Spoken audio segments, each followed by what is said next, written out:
Welcome to the Livewell's lunch break here today, Wednesday. I think today's the 7th. I'm always one of the world's worst at trying to figure out what the date is and keeping up with it. But hope everybody's doing good today. It's hump day. You are halfway through your work week, unless of course ends. And for that, we keep you guys in our thoughts and our prayers as well. But anyway, had a great morning this morning. Great night last night on the Livewell. Couple of great content pieces that I've been able to watch over the last less than 24 hours. Of course, we had Caleb Hudson, Bassmaster Rookie Elite, on the show last night. Very entertaining young man, very polite. Enjoyed the conversation with him. We can get into that a little bit. And of course, this morning I actually watched Bass Talk Live. That had our buddy, our crew member, our partner in crime, Clint Bartlett on. What's up, Coleman and Doug Rice? How you guys doing out there? And Clint did a fantastic job. I don't know how many of you guys got to watch it this morning. And that kind of leads into some of the stuff we want to talk about today as far as other content creators and podcasts. I've asked that question before. What do you guys listen to? Because I've actually got to listen to, or I need to start listening to more guys out there in the industry. And so I got my notebook here. Let me get it ready because we're going to talk about that as well. But Clint did a really good job. And I told him he represented not only us, but also, too, Yamaha and carry well this morning when he was on the show. I don't think a lot of people think about that. We're all involved in a lot of different stuff. What's up, Tony? We're all tied together, right? And so anytime we go out in public, do something like that, we're always, in essence, representing each other. What's up, Jeff? How you doing? And even if it's something like a tournament where you're out there and we got one of our hats on, I used to tell Ryan and all the guys that, like, we're always representing the brand and ourselves. Clint and I are going to go to Bass University's Anderson event together, not this coming up Saturday, but on the 17th. We're going to ride up there and spend a day with those guys. Check out Emil, see how good Emil teaches. Emil Wagner, for those of you that don't know who I'm talking about. But even then, even though we're going as Danny and Clint, we're representing the Livewell. We're representing Fish North Georgia. We're representing Yamaha. Clint did a really good job. Really, really good job. And Jeff, I noticed in the comment sections, you did not know the backstory. You did not know Clint's story. And, it kind of gets brought up from time to time on the Livewell.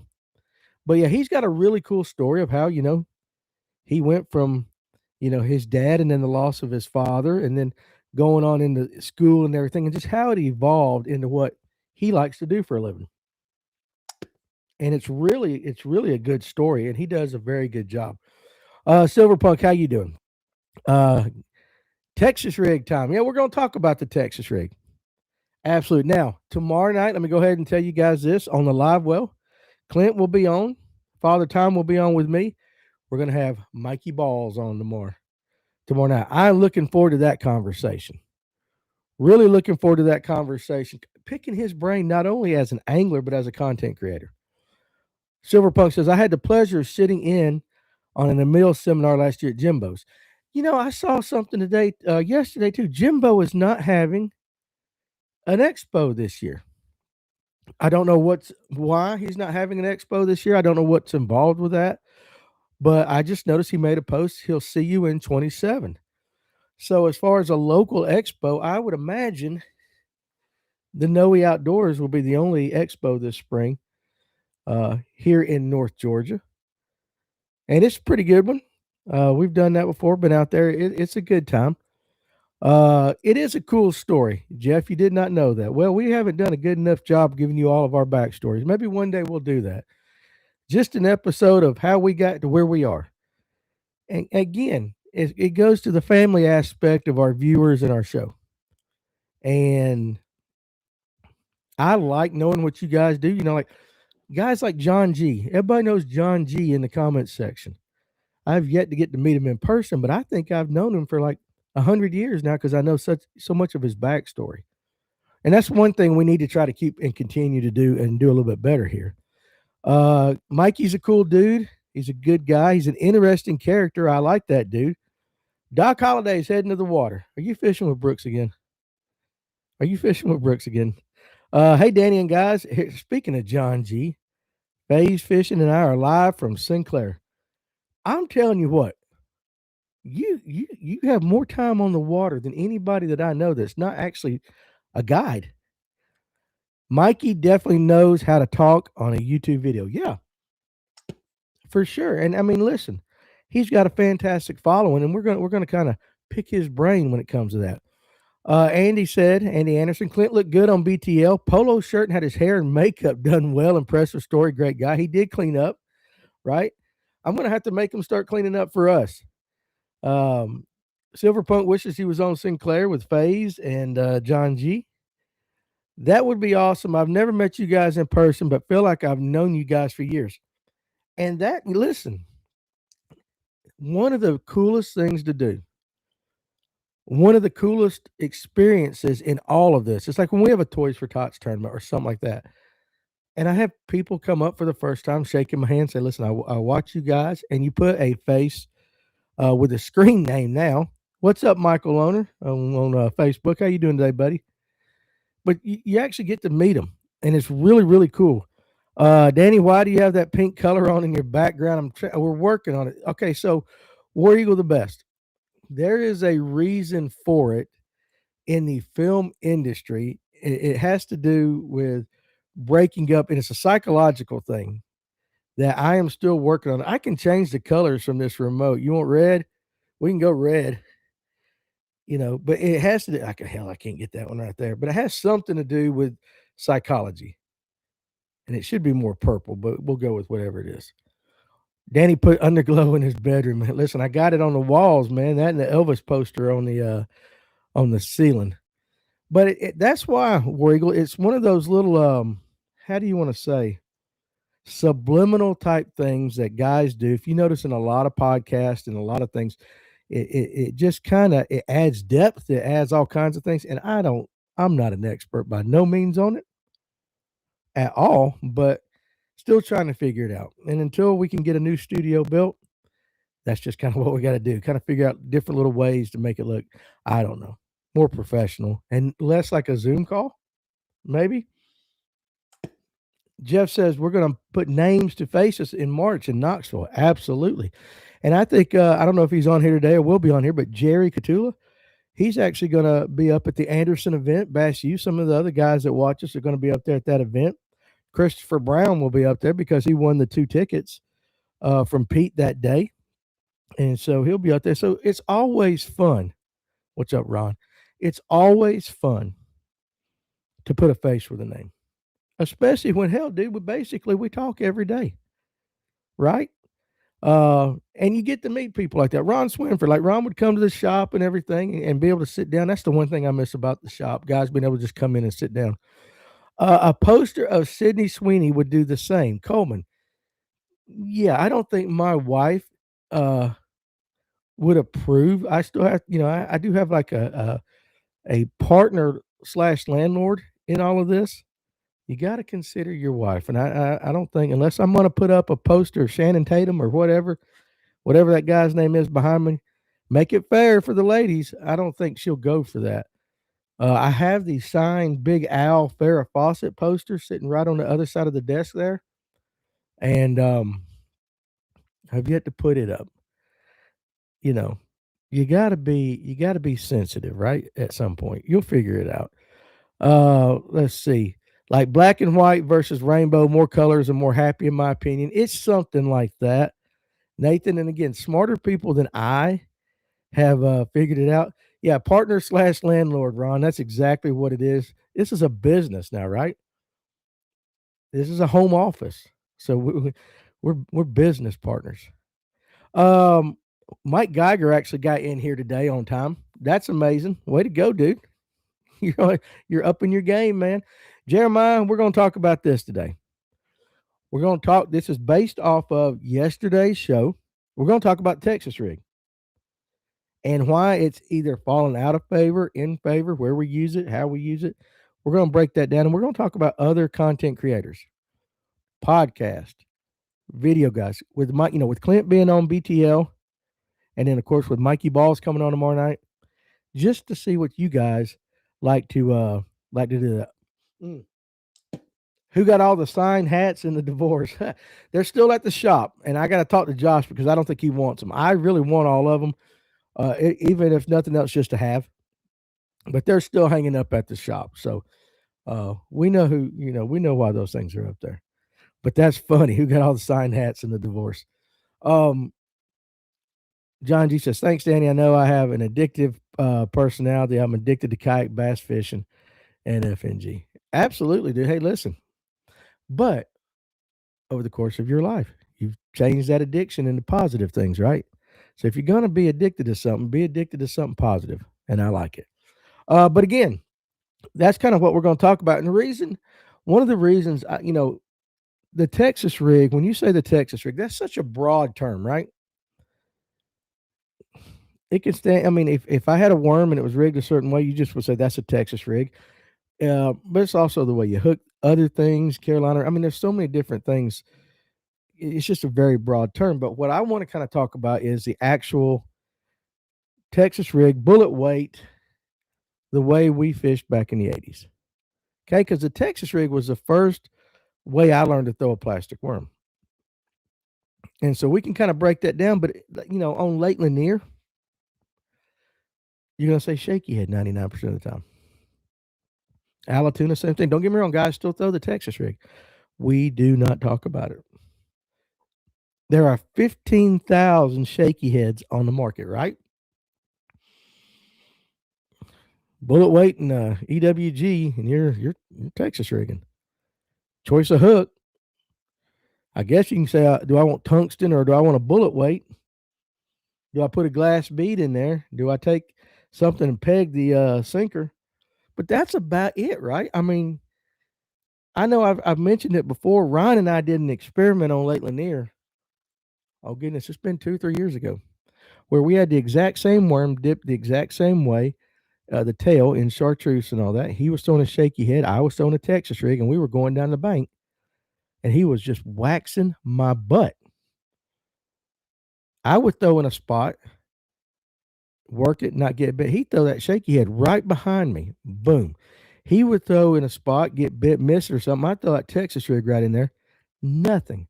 And so we were kind of trying to figure out if it's a spotted bass thing. What kind of hooks and what size sinkers do y'all use for your Texas rigs? Also, what's the brand of the hooks? Well, depending on the size of the worm, for sure. I use 2 brands of hooks. I'm either throwing a Gamakatsu, which I think is kind of like standard for everybody, or I'm throwing a VMC. Good hooks, can't go wrong with them. There are other great hook companies out there, but generally, that's me. 5/0's about as big as you're gonna go for me, like with an old Monster or something like that. 4/0's probably more, normal. Some smaller things you can get away with a 3. I would say 4/0 and 5/0 are going to be your most popular. What size sinker? Quarter, 3/8. That's the one thing that I don't like heavy stuff, and I guess that's more because I'm a finesse guy. But you guys throw it in the comments. What do you like better? You can use an offset, and I see that Mike Geiger says, or who said that? Nathan says I like those offsets better than an EWG. Now Mike says I still throw a Texas rig 90% of the time. Now Mike, I want to know, where are you fishing more for largemouth versus spots? Just curious. I know Dana with FCP Fishing throws a Texas rig a lot. He throws it a lot. A lot of us just quit throwing it. I mean, in the 80s, that's what you threw. I can't even remember. I mean, it was a long time before I ever saw anything rigged up. You either threw a Texas rig or you threw a Carolina rig. And I didn't throw a Carolina rig, so I threw a Texas rig. And the way we fished back then, now we've learned a little bit different, but we throw it up shallow, let it sink, of course, and then we'd raise that pole up and just let it sink down. But what we were taught, or what I was taught back then, was when you got a bite on a Texas rig, you kind of reeled down to it and you just kind of wanted to watch your line a little bit. You gave them a little bit of time and then you set the hook. Now, I don't know that that's correct, but I know that's the way I was taught. Texas rig versus a Nico. A lot of people are going to be throwing a Nico rig, right? Shaky head has less steps when rigging it up. Sure. Sure it does. But in some places, I would say if I was on a largemouth lake, and I could be 100% wrong. This is why I'm not fishing on the elites. That if I were fishing a true largemouth lake, I probably would go Texas rig more than I would shaky head. And maybe that's a mistake I'm making. Jeremiah says Texas rig will never not catch bass, but has fallen out of favor because of the rise of finesse fishing. When I use it now, it's always on a flipping rig with a straight shank hook or weightless now. And that's I think to be honest with you, that's probably a pretty fair consensus among a lot of people. Man, if I had a nickel for every gill rake or worm I ran up a true turn hook back in the day, I could retire comfortably. You and me both. Now, and Tim Wyatt right behind it. And true turn, that is exactly right. Back in the day, that was back before Gamakatsu was a thing, right? We all used true turns. Grew up with a 3/16 lead bullet weight and a true turn hook. 100%. And I'm glad you guys said true turn, both you and Jeff Brazil, because that popped something in my mind. When I said yesterday we were going to talk about Texas rig, I was sitting there thinking, like, how in the hell am I going to talk for an hour on a Texas rig, right? You have to think about these things because it could be a boring conversation. But now when you bring up things like true turn hooks, now it takes you back a little bit. I still use a Texas rig worm all the time, even at tuna, but I don't fish Lanier very often. At Lake Weiss or in the Coosa River, I will use a shaky head because in less snaggy places, owner or gamma. Now I like owner, and then I like the Spro skip gap.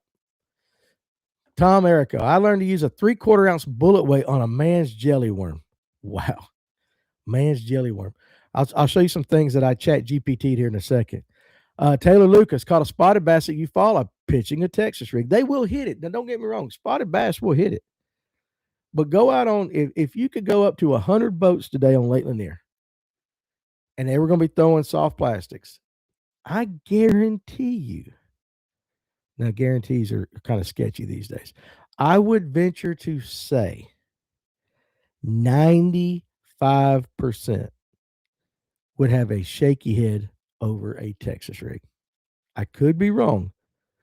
But in just talking to guys, knowing what we talk about, the content on here, seeing guys at the ramp, seeing guys across the street at Latham, when I go, fish the tournaments and all that, hey, what'd you catch them on? And they ain't going to tell you the color. They sure as hell ain't going to tell you the color. Shaky head. Maybe they're lying. Maybe they're catching them on a Texas rig. I believe largemouth bass eat a Texas rig better. But I mostly run Jika Rogue these days? Eric, well, okay, so that's the thing too. That's what I was saying. Like in a largemouth, and is that because that's the way I grew up? I didn't fish a spotted bass back in the day. And they wasn't none in them farm ponds that we fished. Everything was largemouth. I wonder. And this is another one. Tim, you're absolutely right here. This comment right here. And a Zoom pumpkin seed worm. There was no such thing as green pumpkin back then. We all threw pumpkin seed. I do remember when pumpkin seed came out. It was like the hot color. There's nothing to it, right? Brown with little, there was nothing to it, but everybody, you had pumpkin seed worms. I remember when culprit came out. I like the culprit worms. Still got some today. I still throw them with the curly tail.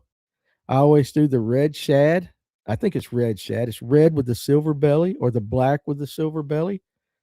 But we threw Zoom pumpkin seed a lot.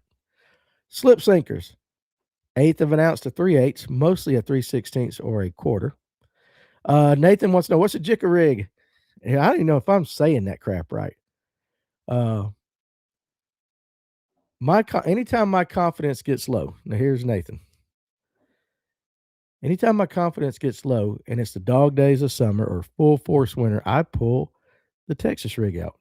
How many of you guys in the comment section have thrown a Texas rig in the last month?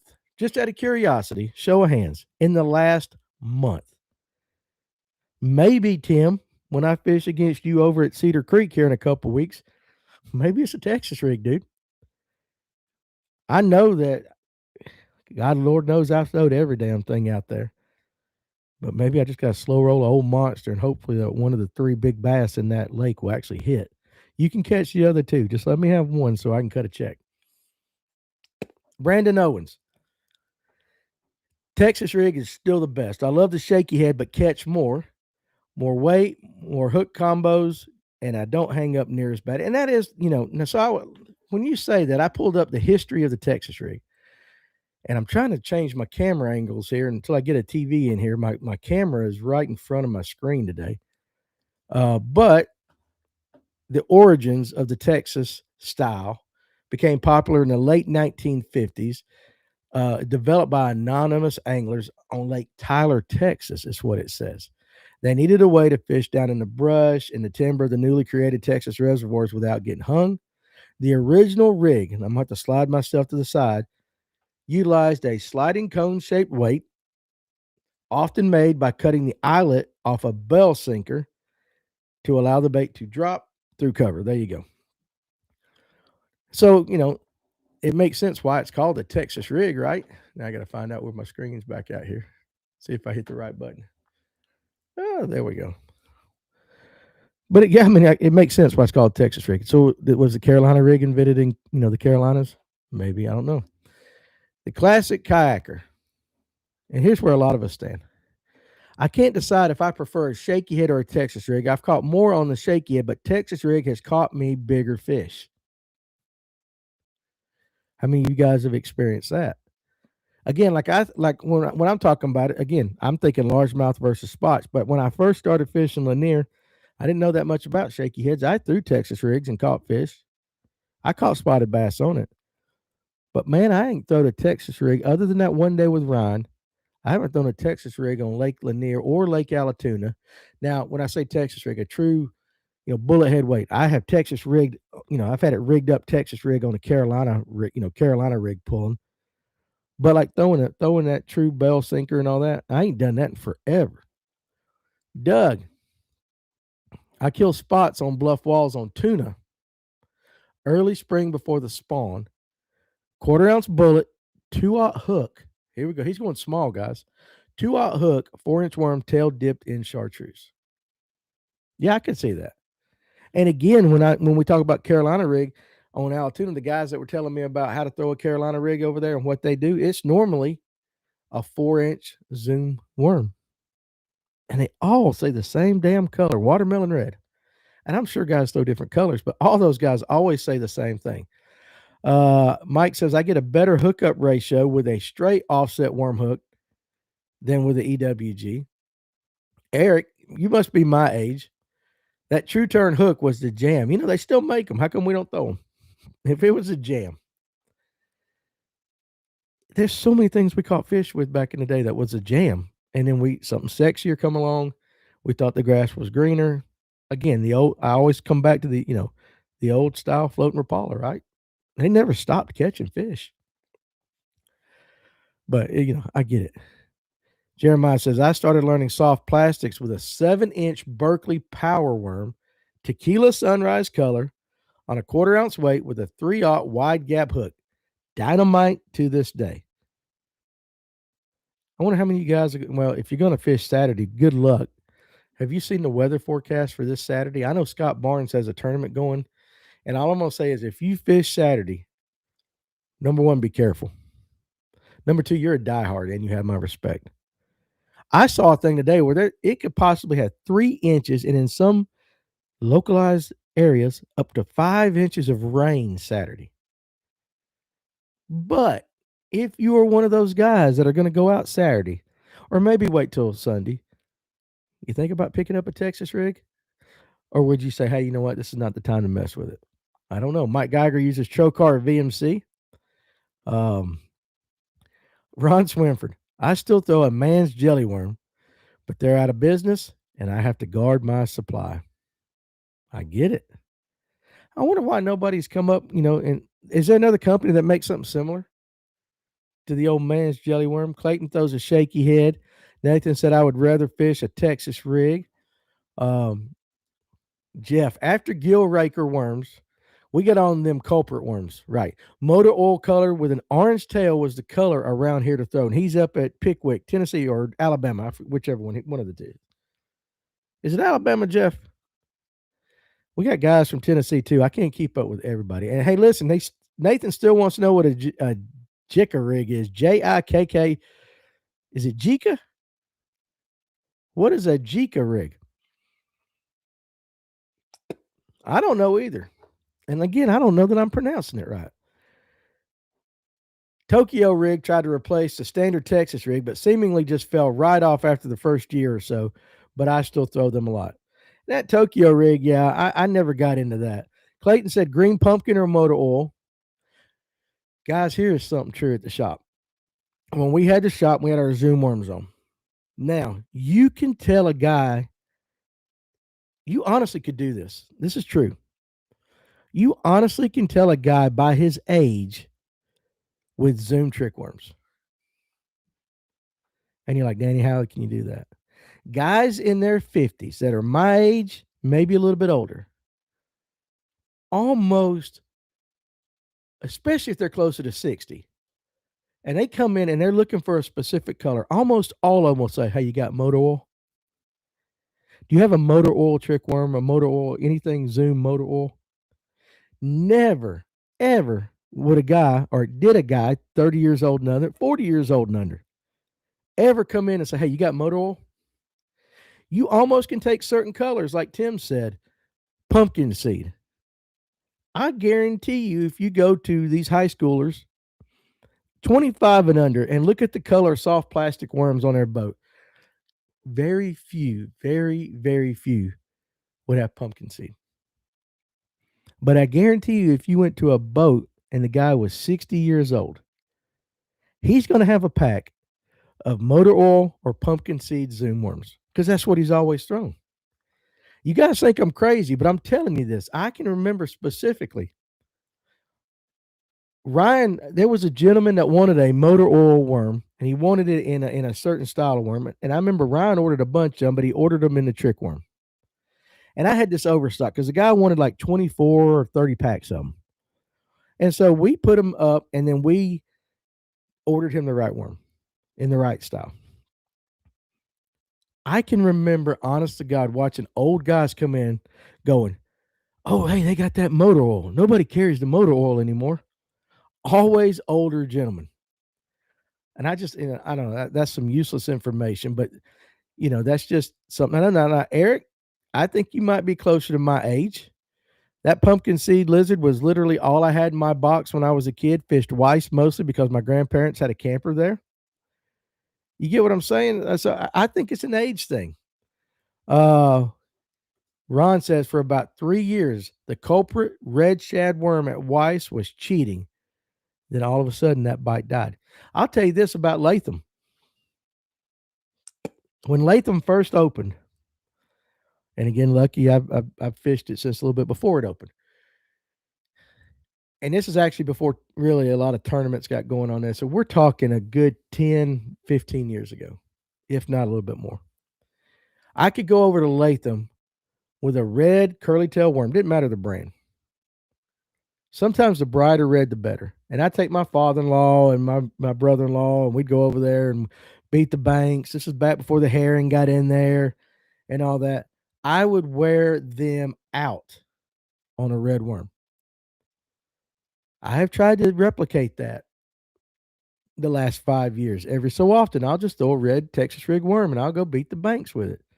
I don't catch nothing. I don't know if it's because the herring is in there and everything's changed. I'm sure that's got a lot to do with it.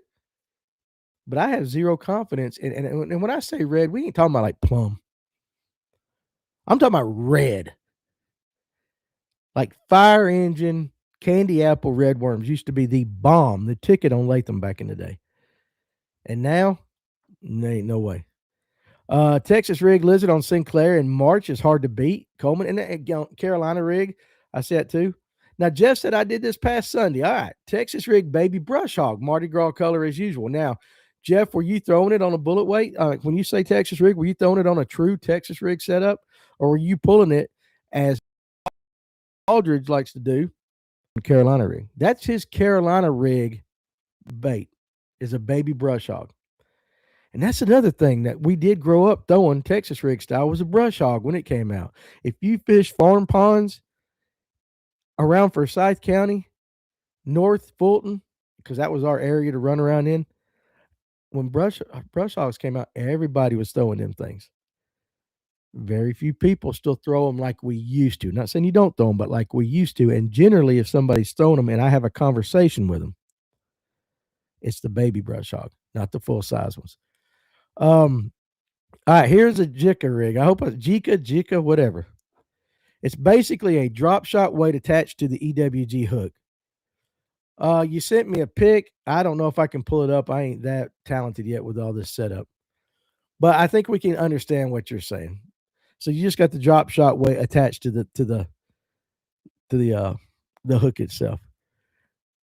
Tom Erico, what's up, buddy? How you doing today? Gremlin weights makes a needle nose type worm weight. Okay. Kent, guy, he must have been listening to me. Red worms, 6-inch and 8-inch. I still have both and fish with them a lot. Electric red and electric red chart. Go Adventure Explorer 8588. Man, I tell you what, listen, when YouTube made everybody start putting their screen names and stuff like that, I liked it better when it had your names there. So if I know you, hey, glad you're here. If I don't know you, glad you're here. A Texas rig is all I throw growing up in South Florida. Makes sense. And haven't used it in years since living up here. I got to tie one on again. Maybe that's the goal today. Maybe I'm trying to encourage you guys to do a Texas rig. Now, you're only 42, Eric? Okay. Well, you're getting up there. What plastics are you guys using? And I'll see if I can pull it up, Eric, in Messenger. I don't know how to add it real quick to this. Yeah, maybe I'll put it up there tomorrow. But what plastics are you guys using? Let's say, okay, you're throwing a Texas rig. Tomorrow, what are you throwing? That's what Nathan wants to know. What are you throwing? What are you using? I mean, to me, I'm going to throw some sort of curly tail worm. Now, I will say the biggest bass that I have caught in a tournament over the last 5 years, I caught at Rocky Mountain in an electric only tournament, and I got pissed off because I'd hooked a couple of good fish on chatterbaits. A local guy made some chatterbaits for us. We're not, I mean, this is not a highbrow chatterbait. I couldn't keep one pinned up, couldn't keep them hooked up, and I got pissed off. And I remember just throwing that rod down, pouting, went down, got my jig rod, cut my jig off, pulled out a bullet weight, an old hook, and it was a Trickster mag trick worm, black blue flake. About my 4th or 5th cast on that, I caught one. It was like 7 3/4 or something like that. But that was a straight trick worm. Normally, I'm using a curly tail. How many of you guys, if you're throwing a trick worm tomorrow, are you going to use a worm that's got some action on the tail? Or are you going to throw a straight trick worm? One of the best names on all of YouTube right here, Moist Donut. My personal best largemouth was on a Texas rig Scuppernog Zoom U-tail. For sure. That's a great, hey, listen, Scuppernog is still a good color. Ron says true turn hooks worked, but it caused your line to really twist up a bunch. It was almost impossible to keep the worm from spinning. That makes sense. It's been so long since I've thrown one. Mike Geiger, 3/16 quarter ounce Titan tungsten bullet weight, 90% of the time. Green pumpkin, purple trick worm. Okay, so he's going straight tail. I like it. Clayton said, Sunday is my birthday. I may run a Texas rig all day. Now, Clayton, just for the family here,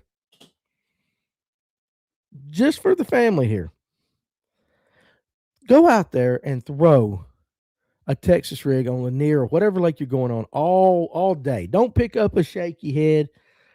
Just throw a Texas rig if you're going to throw a worm, and then report back to us on the lunch break Tuesday and let us know how you did. I'm very curious.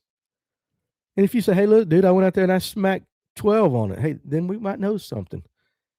You're helping out the family by giving information. Don't be a gatekeeper. Let us know. Doug says, Danny, one of these days I'm going to get you on tuna with a Carolina rig and make you a fan of it. it will make you not think about the Texas rig. And listen, you might be 100% right. I do know that, and let's see, was it this past year we fished? It was this year or the year before. EBO fished Stamp Creek on Allatoona in the spring. And that is the one and only time I've ever thrown a Carolina rig in a tournament. And I caught some small fish, but I didn't catch any big fish. Of course, it was a tournament, and I don't ever catch big fish.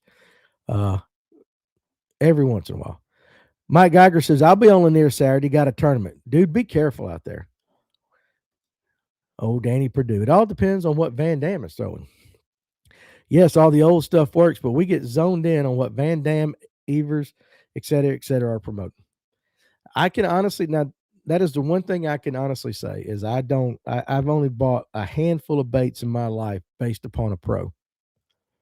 Primarily because I was broke 90% of the time. But I get it. You're right. Ron says there are a few somewhat similar, but Strike King bought the man's facility to make their worms in. You would think the way SK is, they would put out a copy. Yeah. It's going to be 56 on Sunday. All right, here you go. I see Nathan Owens. Hold on a second. I pull this up. Motor oil is the shit. I don't know. A lot of old guys like it, though. But he also says, what do y'all think about lizards and the color chartreuse pepper? A lot of guys throwed it. I've throwed lizards have fallen out of style, almost like Texas rig, right? Not a lot of people throw lizards anymore, except for during a certain time of year. I do know on the Latham tournament this year, you may be pro bed fishing, you may be against it. That's not for today's argument, but just trying to get fish in the boat. We saw some that were on a bed, couldn't get them to even sniff anything that we had laying there, whatever. I looked in my tackle box and I had a black Zoom lizard with like that electric blue tail. You guys know the one I'm talking about. One cast. Boom. Nailed it. Went to the next one. Same thing. Now, tried to replicate that on other parts of the lake. Didn't work, but Tim will know where I'm talking about. Back behind the culvert, it was black, man. Black with a blue tail. I haven't thrown a chartreuse pepper anything since the Carter administration. Other guys might have. I just haven't. Junebug, U-tail zoom worm is what he would throw. Okay, Brazil, he's actually in Mississippi. Yeah. Tennessee, because you said the Mississippi, Tennessee into Pickwick most of the time. That's why I was thinking Tennessee. I'm 5 minutes from Tennessee, 15 minutes from Alabama. Dude, you're right there in the Bermuda Triangle for sure. Nathan, Nathan's going to add that color and that worm to his arsenal. Now, John says, that's funny. I have a pack of those in my backpack right now. John, you're old too. Pumpkin seed was the worm in the mid 80s. Yeah, it was. And I put out that little, I was driving down to Atlanta Safe House and then I had to go see the guys at Tackle Warehouse off McFarland yesterday. And I just put out that short on TikTok. Mid 80s was the first time I ever saw a bubblegum colored bait. And I remember, because back then you were throwing pumpkin seed. It's about all we threw, and unless we were throwing a culprit or something like that. But I remember Glaze, my cousin, we were over at Twin Lakes Trailer Park. Mr. Penley let us fish. Went and asked permission. He let us fish. We were over there, and we were in the back corner of the lake on the side away from the trailers. If you guys know the two lakes there. Good bass lakes. Really good bass lakes. And I remember him pulling out that bubblegum thing, and again, I'm not going to tell you what all I said, but it was basically, I'm never throwing that. And then honestly, good grief, 7, 8, 10, I don't remember how many it was. Fish later, I put that pumpkin seed down and I was throwing a bubblegum trickworm. He sold me on it really, really fast, but I was throwing pumpkin seed. I do remember, or similar style worms, colored worms back then. But that's the first time I ever seen bubblegum, and I'm still to this day, I'm like, somebody for the first time had to say, hey, you know what? Let's make a bubblegum colored worm. Let's make a methylate colored worm and just see what happens. Damn things catch fish. That's all I know. 6-inch Zoom June bug, dead ringer with a 1/4 ounce sinker, and really dirty water can be a cheat code. Now, on that Chat GPT and then the Google AI and all that, they were talking about, I'm not going to pull it back up, but like in dirty water, they were talking about throwing blacks, June bug, those colors right there. So your comment right there in dirty water can be a cheat code, goes right along with AI. Steve right there says Zoom Motor Oil Blue was the best color for clear water, Lake Martin and Wedowee. Now, Steve, do you still throw those colors? Because the guys, now listen, that is true. Now listen, the old guys that would come in and buy motor oil were Lake Lanier guys. Carter's Lake, clear, deep. Blue Ridge, clear. Lanier, clear. Is it something that we should all go buy and try? Because they all fish clear Highland Reservoir lakes, all the older guys. But you just said it right there, Clearwater, Lake Martin, and Wedowee. I wonder, do we often overthink things? Maybe some things still work. All right, here we go. Another trend that's come from Asia, I like how you said that, and has been replacing the Texas rig is the free rig, which I use in place of a Texas rig in open water. Free rig. Yeah, a lot of people are throwing that free rig. Yes, Nathan, red, like solid red. And I always had to be a curly tail, and I always would use a small one. It would be 6-inch. Doug says pumpkin seed's my favorite. Ron says this time of year, red bug worms will start playing, and they will continue up to the spawn, even in clear water. Cherry seed red. There you go. That's another one. All right. Tim's my age, so that's why I like to hear Tim's comments. 30 years ago, the colors to have for Lanier were Zoom pumpkin seed, and a company that I don't remember made an electric red with a chartreuse tail and a Catawba worm-colored worm. Pretty simple back in the day, wasn't it? But pumpkin seed, that was what we threw. That electric red was probably very similar to the one I used to throw in Latham. And that would have been, we built our house across the street from Latham 2002, 2003. And probably it worked for me till 2008, 2010, right about the time that my father-in-law passed away and I quit fishing for a while. And then when I come back to fishing, they wouldn't hit that thing for anything. Now, Nathan, you're starting a whole nother conversation. I hear, yeah, you guys hit a thumb up. Helps the algorithm. And if you ain't subscribed, subscribe.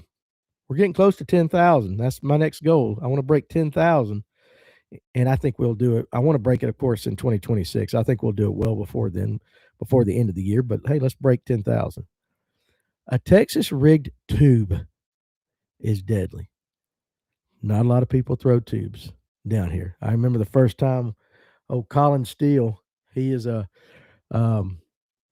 I fished against him in some electric tournaments and all that. He's that fisheries biologist that came on that one time. He's from up north. I remember the first time he walked in the shop, he goes, "Hey, where's your tubes?" I said, "The hell you want a tube for?" Dude, tubes are awesome. Ain't nobody down here throwing tubes. There are guys that throw tubes, and the ones that know how to do it, they do very well on it. I do not throw one. Patricia, 3-aught mustad knife edge hook, 3/16 brass weight, green glass bead, Zoom lime aid finesse worm. Right there's your setup right there. Now, lime aid Zoom finesse worm. Why the green glass bead? Just out of curiosity. And how many of you guys use a bead on your Texas rig? I know there are guys that do. But why a green glass bead? Because you're very specific in your setup right there. 3-aught mustad knife edge hook, boom. 3/16 brass weight, boom. Green glass bead, boom. Zoom limeade finesse worm. Why a green bead? I'm just curious if there's an actual reason or you just like green. Straight up Texas rig, small tungsten weight, 3-aught gammy offset hook this past Sunday. The Mississippi man right there. I love it. Is tungsten worth the money? What's the difference between tungsten and lead? Sensitivity, size, there's a whole lot of differences. Price is a big one. I will say this, and if Tim's still listening, not the Brushy Branch tournament that I ended up fishing. I missed the weigh-in because I was out in the river not paying attention to the time change. I went that far up. I remember Tim White called me up and goes, dude, where you at? Oh, I'm heading back to weigh-in. He goes, dude, we've already had it.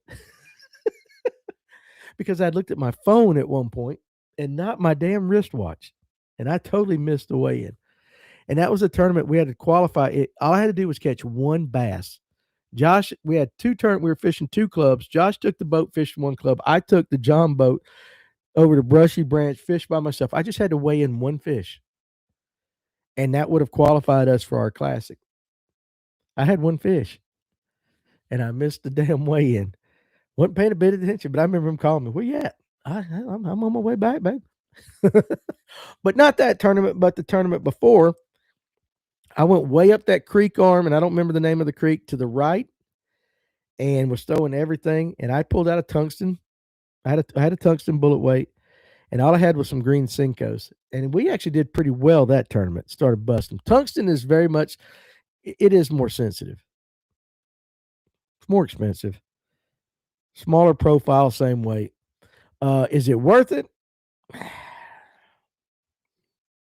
Just depends. A lot of guys will tell you absolutely. Me, I think while it is more sensitive, I think if you got a quality rod and good line and you fish and you know what, you can do just as well. But then there's gonna be some guy said, no way you need the tungsten. Kent Goins, Robo Worm for sure. Green pumpkin, blue flake, trick worm. Green pumpkin blue is always good color. Jeremiah says, I never saw the point in Texas rigging a straight tail worm, but I got a buddy who kills on a Texas rig June bug trick worm. It's his ace and hole. Now, that's what I'm saying is how many of you guys would use a straight worm? Even knowing what I caught over at Rocky, that bass, if I went tomorrow, I'd probably have an old monster. This time of year on Rocky, I would probably, just because I've seen what can be caught on an old monster over there, it's probably not the best thing to throw. But if I were throwing a plastic worm, Scuppernong, plum, one of those kind of colors, old monster, and I would slow roll that because there's some big largemouth over there. Might not be the best thing, but I've seen some big bass caught on old monsters over there.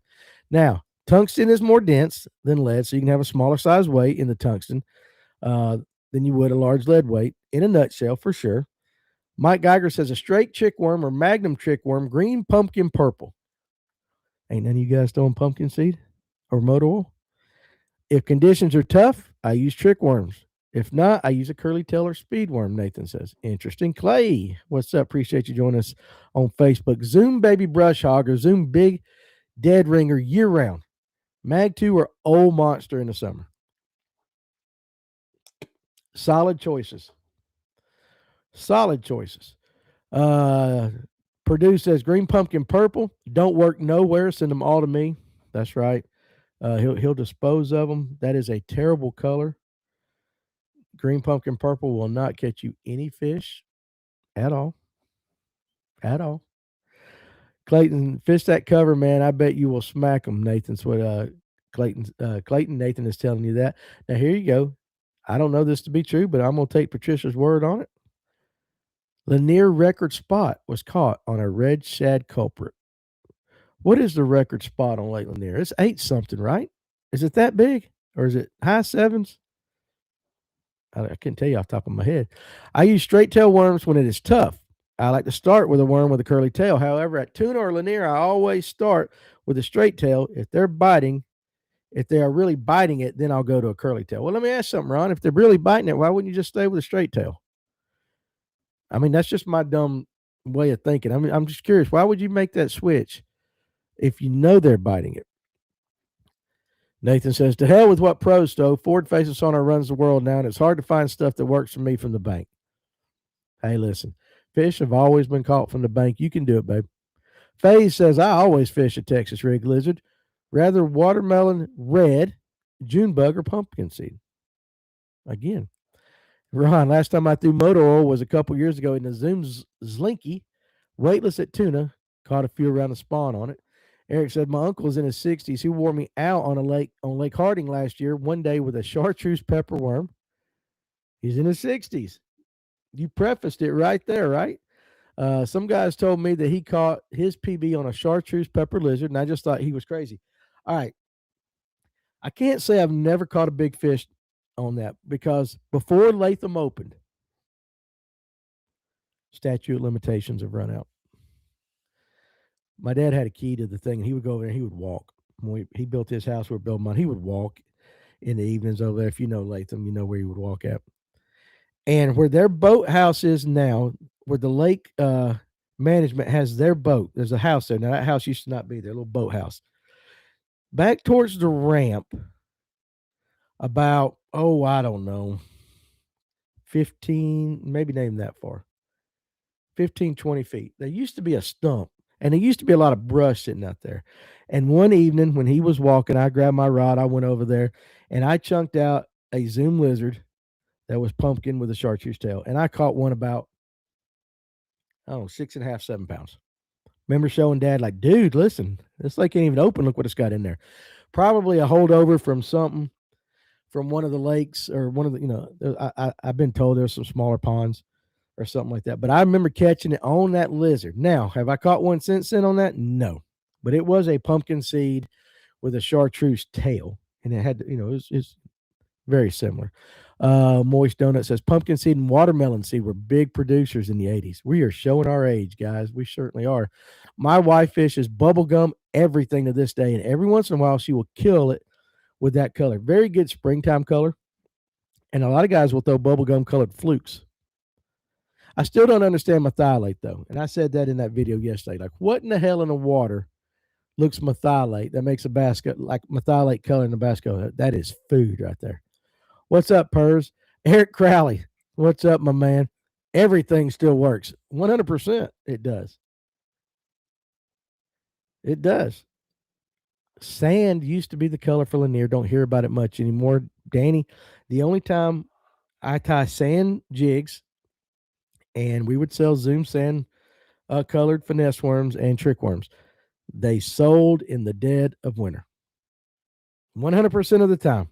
Nobody bought sand spawn all the way through almost Christmas. Come around Christmas time, Christmas, January, I will tie some sand colored jigs for people and they'll buy sandworms. Why they only bought it in the wintertime, I have no earthly idea, but that's just, again, that is seeing when and what people would buy. John G, I won a tournament on the Ogeechee River in South Georgia 2 years ago throwing a bubblegum colored worm. They're great in tannic water, and that makes sense. Nathan says, sorry, I got to say it again. Motor oil is the shit. There you go. Moist Donut. Fished with a guy on Oconee. We got to talk more Oconee and Sinclair on this channel. If I could get guys to talk about it, I would. They're all tight-lipped. Fished with a guy on Oconee that had every Zoom soft plastic style, but only one color. Black with blue flake. Now, again, that's what I caught that one on Rocky. It was Trickster ported. It was black with blue flake. Mag trickworm. Big old joker. Texas rig. And of course, never picked it back up. I'm a dumbass sometimes. Never really got into the red bug. Always June bug, black or plum. And not the Ogeechee River. He means the Canoochee River. And I hope like hell I'm saying that right. Steve Causey. Zoom stopped making motor oil blue. I fished regular motor oil and Zoom motor oil red. Tim said, when they first opened Latham, you could run the banks with a white bandit 100 crankbait, yes, and catch 50 fish a day. Most were 10-inch spots. He is, guys, if you were not blessed to get to fish Latham when it first opened or before it opened, I used to could walk across the street and I would take a Danny, walk the dog, spook. I'd take a spook over there in that bullfrog, baby bass color, whatever, one of the two, and you would throw that thing out, and I would catch. Seriously, it was stupid when they were on. You doubled up every time, but they were 10-inch spotted bass. And I remember I used to throw. It wasn't a white bandit crankbait, but it was very similar, and it had a gray top and a white bottom, but same size, everything, and you could go there and just slay fish. Ron says, I've used glass beads. I must be way behind. Am I way behind? Yeah, I am way behind. Sorry, guys. I've used glass beads, but with fluoro line. If I use a bead for noise, it is plastic. The glass ones will shatter and fray your line. Did he ever say? Did I miss it as to why he used green? I don't remember. Maybe I just haven't got down to it. Daylight savings flip is exactly 60 days from tomorrow, and water temps haven't been in the 40s yet. Pre-spawn coming early this year. That's a whole nother topic that we could talk about. Is it the water temp or is it the time of day? Probably a combination of both, but it always makes for an interesting conversation because all of us biologists, uh, backseat biologists, closet Carolina riggers, if you guys watched last night, we all have our thoughts. Tungsten makes a completely different sound when it clicks on the rocks, and it's smaller weight, same weight for lead weight. Definitely worth it.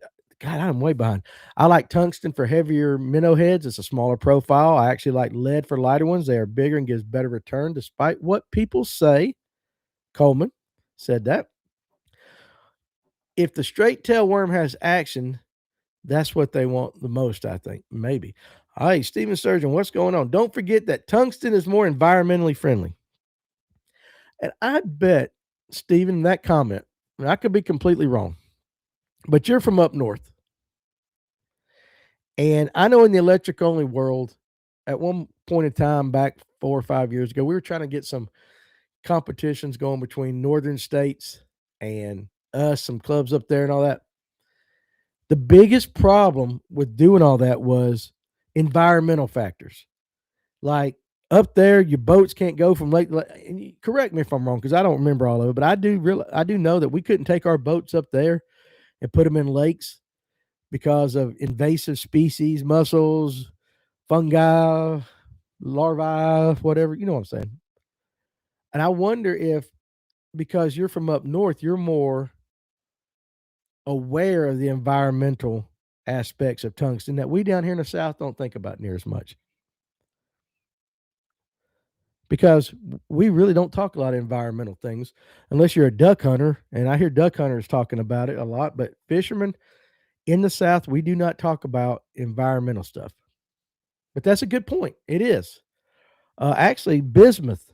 I saw some guys trying to make some jig heads with bismuth on a video one time because of the same thing. Go adventure explore. Culprit tequila shad, two-tone purple curly tail on a Texas rig got me my PB largemouth in South Florida. That was a good color. The Lake Lanier record spotted bass is 8 pounds, 5 ounces.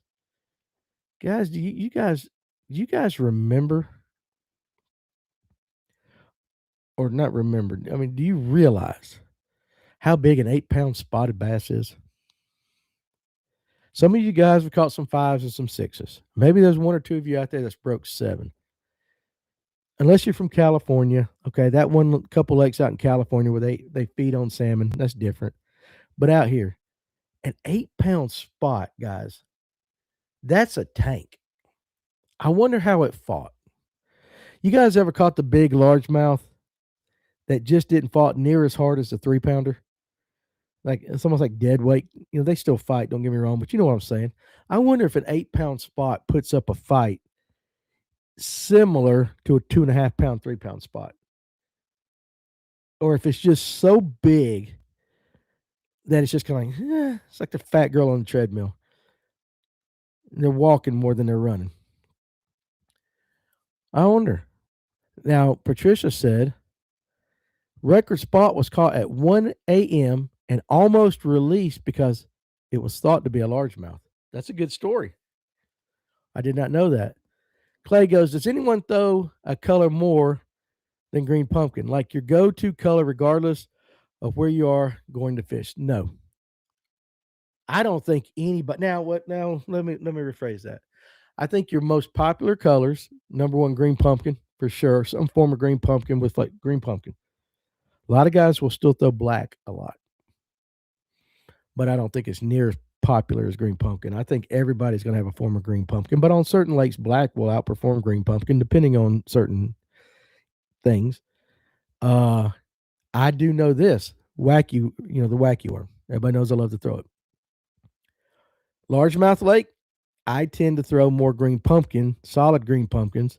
Latham, I will throw it because it's largemouth and spot-sated. But if I'm on Lake Lanier, I go to more of a shad color wacky worm on my Cinco than I do a straight green pumpkin.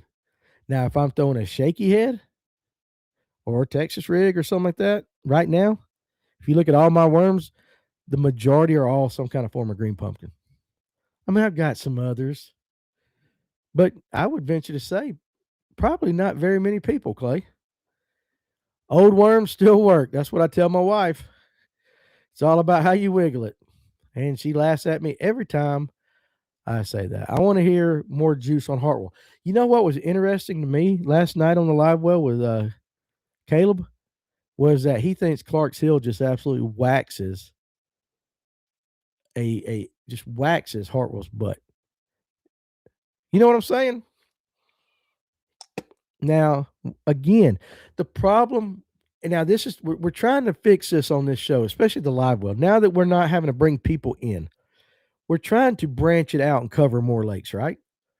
So you guys will know more because we can only talk Lanier so many damn times. It gets boring. Even though it is the best damn lake around, it gets boring. So to hear him say Clark's Hill, he thinks is 100 times better than Hartwell, really surprised me last night. I didn't expect that answer.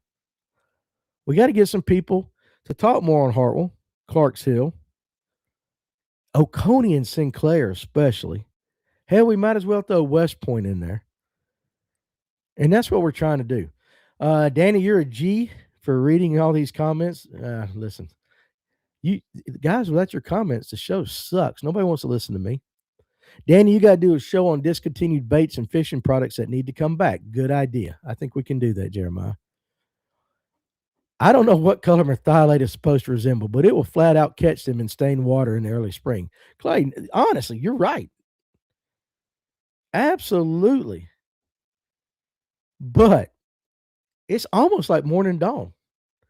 I remember having a Morning Dawn drop shot on, and we was in a boat. I forget who I was with, but I just held it in the water, and I just looked at him, and I went, whoever I was fishing with, I just remember saying it. It might have been Ryan. And I'm like, what in the hell is that supposed to resemble? That's these fish eat on every day. And I think it was Ryan. I think he just said, I don't know, but they sure as hell eat it. And methylate's the same thing. When's the last time you seen a methylate colored bait fish going through the water? But you're right. Especially that's a springtime. Ryan always throws the floating worm in the spring, and he throws methylate. You can go on back. You can go on our page, going back down, and he shows you how he rigs it with a little curl and all that. But he's throwing methylate, and I'm telling you guys, they'll wax that thing. But it makes zero sense to me. Okay, you stick certain food in front of me, you're going to understand why I eat it. There's certain things that even things I don't like. If I'm around family members that cooked it, and I just want to be polite, I'll eat it and all that. But to a bass, methylate is none of those.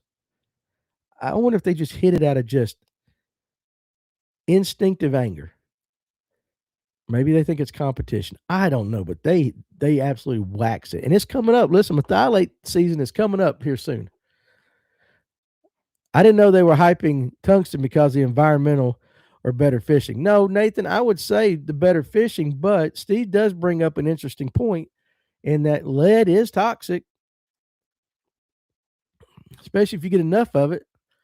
But I think that is really honestly more talked about up north than down here in the South. We here in the South, we're a little bit behind on a lot of things.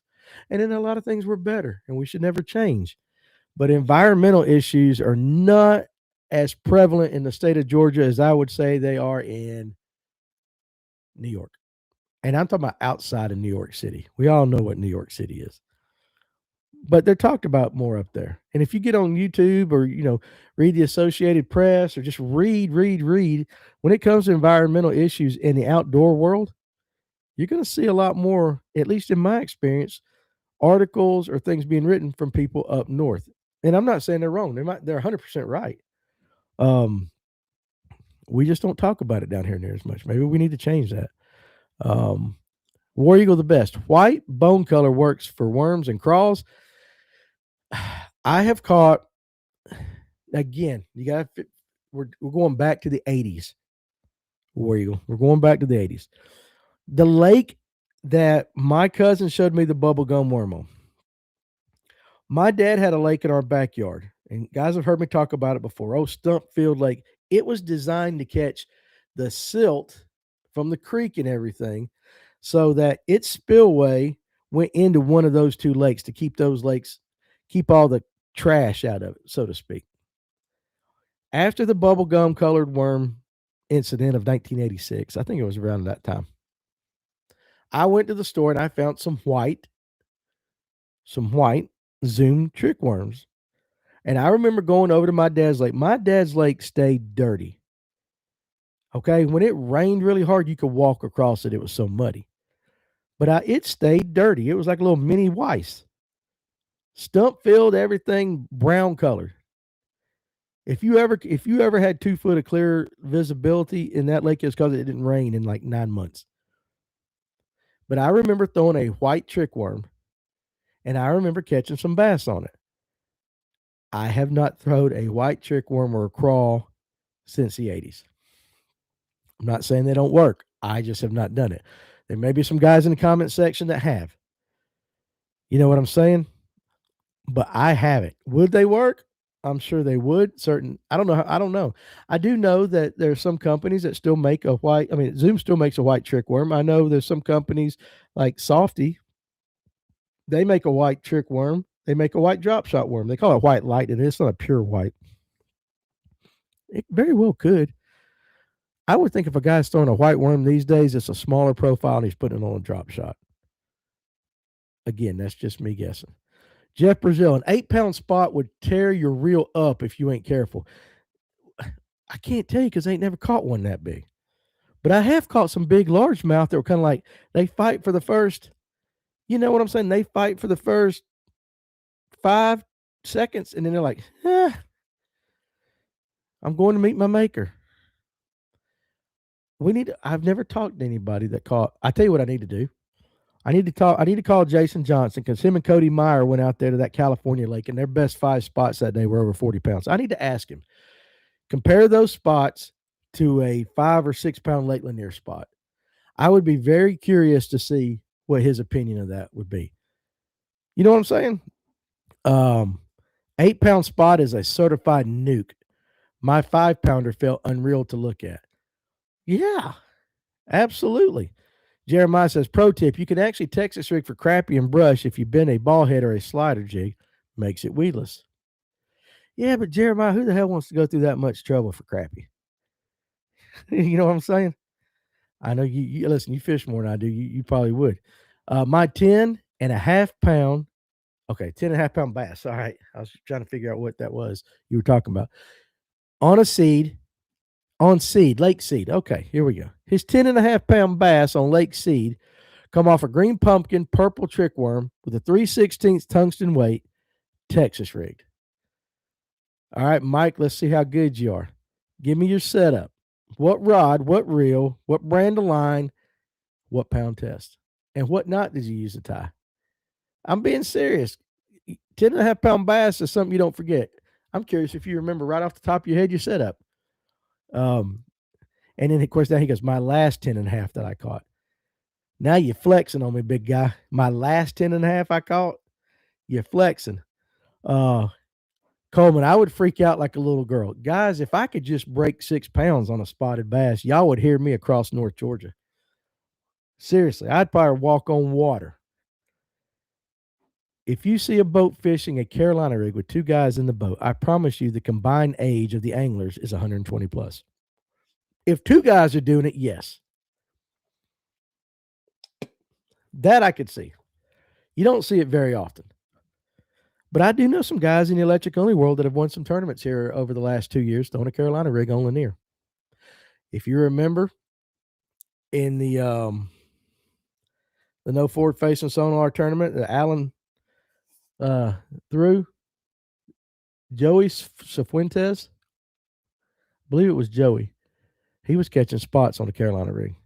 Because remember, they didn't have there was a no forward facing sonar tournament. He went to a flat or something somewhere, and I believe he caught his fish jerkbait fishing and Carolina rig fishing, and his cowboy hat. Anybody remember the Ron Savage do nothing worm? Well, Vaguely, but I don't remember ever throwing one. Coleman says, I plan to travel down to Clarks Hill now. Seriously, I did not expect Caleb to say that. I really didn't. I expected him to be like a lot of guys, like, oh, Hartwell is just like Lanier. I don't. How many guys that you heard in the last however many in the history of this show, unless they just get their ass kicked by it? How many of you guys ever heard somebody say Lanier sucks? Okay, I haven't heard anybody say that. I have heard again now somebody say Hartwell sucks. Clarks Hill is 100 times better. In fact, he did say last night it was the best lake in the nation. Now, granted, he is biased because it's in his front yard and all that. But I know high school tournaments go there quite often. But we got to get somebody on the show for Clarks Hill. We got to talk some Clarks Hill. I hear people down here say they fish Clarks Hill instead of Hartwell. I don't know why. It's a good lake. I can speak to West Point. That's the only lake I fished for like 5 years. I used to live in LaGrange when I was a wee youngin', first grade. My dad got transferred down there. He was a grocery store manager. He had to go down there for a year and a half, something like that, maybe 2 years to run the Big Star in LaGrange. In fact, I was down there in 77, 78 when they had the big snowstorm in LaGrange, Georgia. But that's the only time I've ever fished West Point. And all we ever did, my dad was crappie fishing, or we would go behind the dam and watch the guys catfish. I've never been on a boat on West Point. Brian Cannon says, was at Bass Pro the other day in Duluth. Man's jelly worms are back. There you go, Ron Swinford. Man's jelly worms are back. Doug fished West Point a lot, Coleman, so you two can talk about it. Oh, yeah, here we go. Clay never had methylate put on a cut on your finger. Now we're showing our age. Danny's so old, he remembers when Coke actually had Coke in it. All right. Now, Gage caught it, said it does. Hartwell averages 1 to 2 pounds with an occasional 3 pounder, according to Georgia DNR. So Gage is saying that Clarks Hill waxes Hartwell. And I can do nothing but take your word for it. I get it. Now, Mike Geiger, Bourbon Blaze is a good color in the springtime. I don't know what color Bourbon Blaze is off the top of my head. It's not ringing a bell. I mean, I can imagine the color, bourbon, but I don't know that I've ever fished with that. Brian said he's also got a big bag of chartreuse and pepper lizards. Nathan said he drove by Clarks Hill. It's a beautiful lake. He drove by it, and it looked good, he said. Patricia said, watch the guy win a red man tournament in 15 minutes on West Point on a 10-inch Carolina rig. Carolina rig. Closet Carolina riggers. That's what came out of last night's show. That's what everybody's taking. All you closet Carolina riggers. And for you guys that don't know what Danny was talking about, methylate is an old antiseptic like Neosporin is today, and it was like a red-orange color.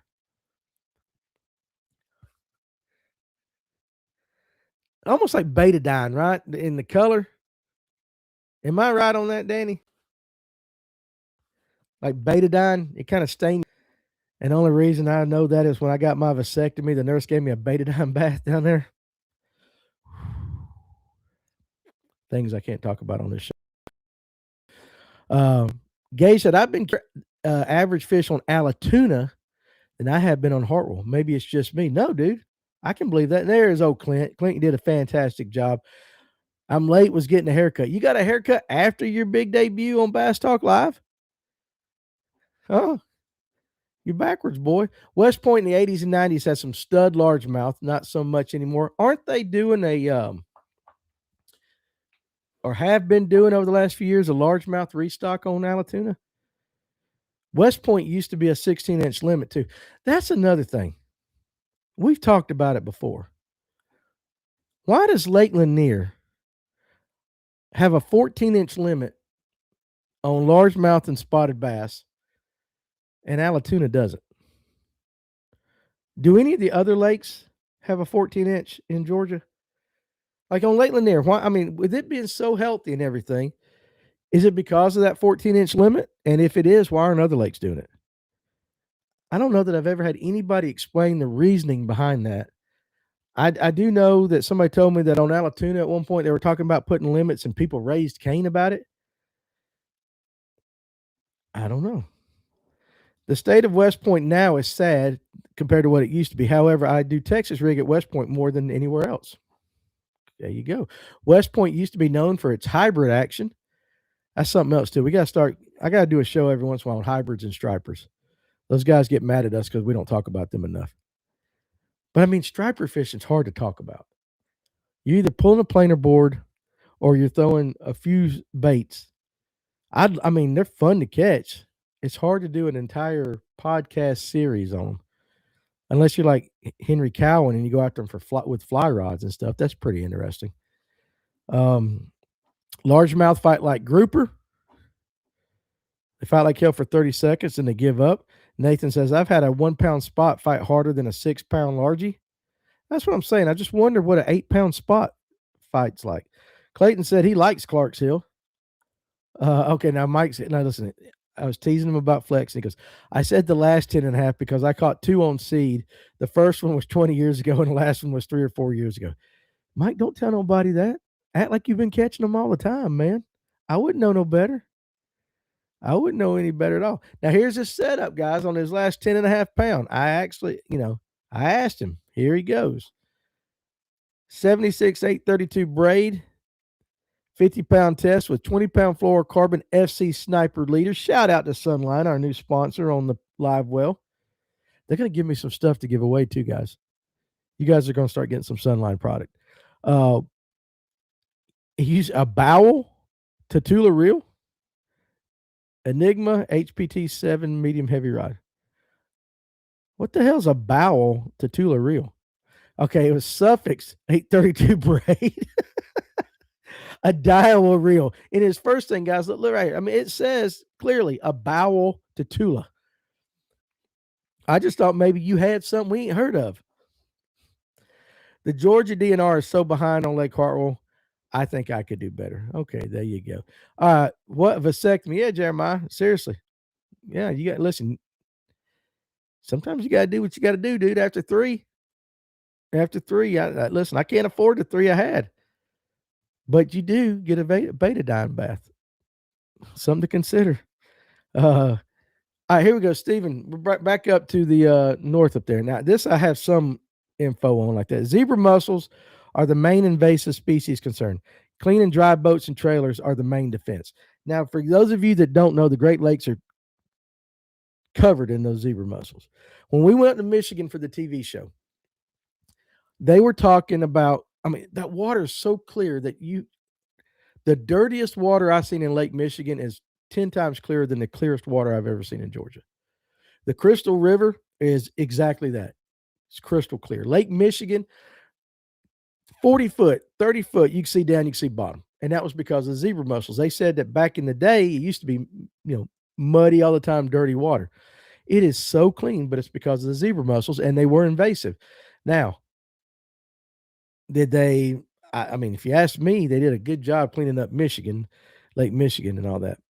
Slot limit was proposed for tuna years ago, and I think they proposed a 14-inch as well later on, but it all fell through.